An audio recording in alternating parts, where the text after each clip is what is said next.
આવતીકાલે સ્વતંત્ર પર્વ છે।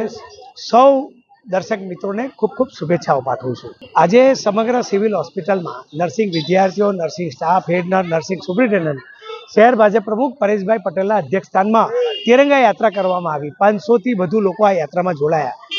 આ યાત્રાનું એક આકર્ષક એ હતું કે જે નર્સિસ બહેનો સફેદ વસ્ત્રોમાં સજ્જ હોય, જે આજે તિરંગા સાડીમાં સજ્જ સાથે રેલીમાં જોડાયા।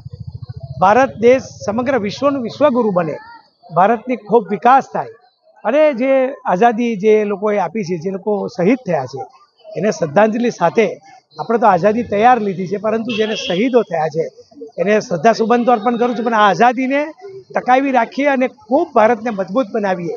વિશ્વમાં ભારતનો એક અલગ તિરંગો જે લહેરાય છે એને વધુ મજબૂત બનાવીએ, એ જ અપીલ। અને આ નર્સિસ બહેનો જે સફેદ વસ્ત્રોમાં દર્દીની સેવા કરતી બહેનો છે, ત્યારે આજે એમને તિરંગામય બનીને જે રેલીમાં જોડાયા છે, દરેક વોર્ડમાં તિરંગો લગાવવામાં આવશે।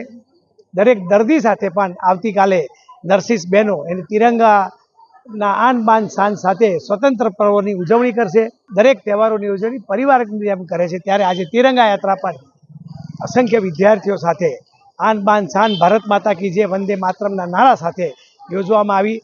દરેક શહેરીજનોને ફરીથી સ્વતંત્રતા પર્વની ખૂબ ખૂબ શુભેચ્છાઓ। આભાર। ભારત માતા કી જય, વંદે માતરમ।